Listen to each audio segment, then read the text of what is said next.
কার্যকলাপের প্রতিবাদে শ্রীপুর থানা বিএনপি, পৌর বিএনপি, শ্রমিক দল, যুবদল, ছাত্রদল, অঙ্গ সংগঠনের সকল নেতৃবর্গ একত্রিত হয়ে যে শান্তিপূর্ণ সুন্দর মিছিলটি করেছেন, আমার পক্ষ থেকে সকলকে জানাই আন্তরিক শুভেচ্ছা ও সালাম।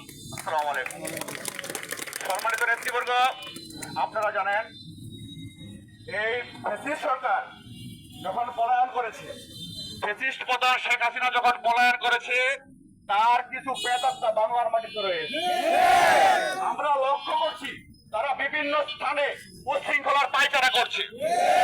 বাংলাদেশ জাতীয়তাবাদী দল বিএনপির একটি কর্মী যতদিন বাংলাদেশে থাকবে তাদের কোনো ঠাঁই হবে না। আগামী রাষ্ট্রনায়ক তারেক রহমান উনি ঘোষণা দিয়েছে বাংলার মানুষের পাশে বাংলাদেশ জাতীয়তাবাদী দলের প্রত্যেকটা নেতা কর্মী যেন থাকে, যাতে কোনো সমস্যার সম্মুখীন না হয়, সকলের পাশে থেকে ইনশাল্লাহ সামনে নির্বাচন হবে।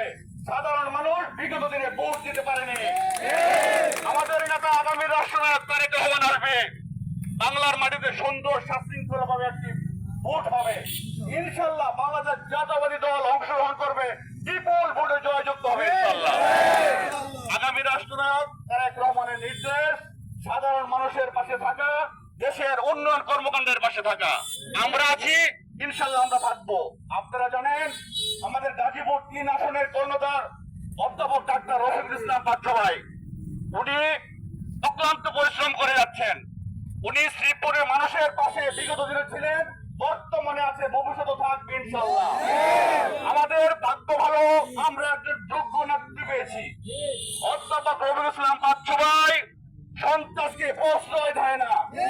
আপনারা জানেন বিগত দিনে একটি সন্ত্রাসী কার্যক্রম টেলিডেট হয়েছিল, উনি নিজের হাতে সেই সন্ত্রাসকে, সেই ছেলেটিকে ধরিয়ে প্রশাসনকে খবর দিয়ে আইনের হাতে তুলে দিয়েছে। উনি প্রমাণ করে দিয়েছে উনি সন্ত্রাসকে কখনো প্রশ্রয় দেয় না। উনি একজন ডাক্তার, উনি মানুষের পাশে আছে, থাকবে। আমি তাই সকলকে বলবো আপনারা ধৈর্য সহকারে থাকেন, সাধারণ মানুষের পাশে থাকেন ইনশাল্লাহ। বিএনপিকে সাধারণ মানুষ ভোট দিবে, অধ্যাপক রফিকুল ইসলাম পাচ্ছ ভাই বিপুল ভোটে জয়যুক্ত হবে।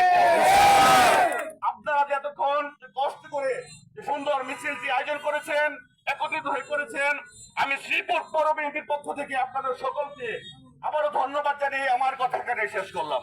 খোদা হাফেজ। বাংলাদেশ জিন্দাবাদ, মরহুম শহীদ প্রেসিডেন্ট জিয়া রহমান জিন্দাবাদ, দেশনেত্রী বেগম খালেদা জিয়া জিন্দাবাদ, আগামী রাষ্ট্রনায়ক তারেক রহমান জিন্দাবাদ।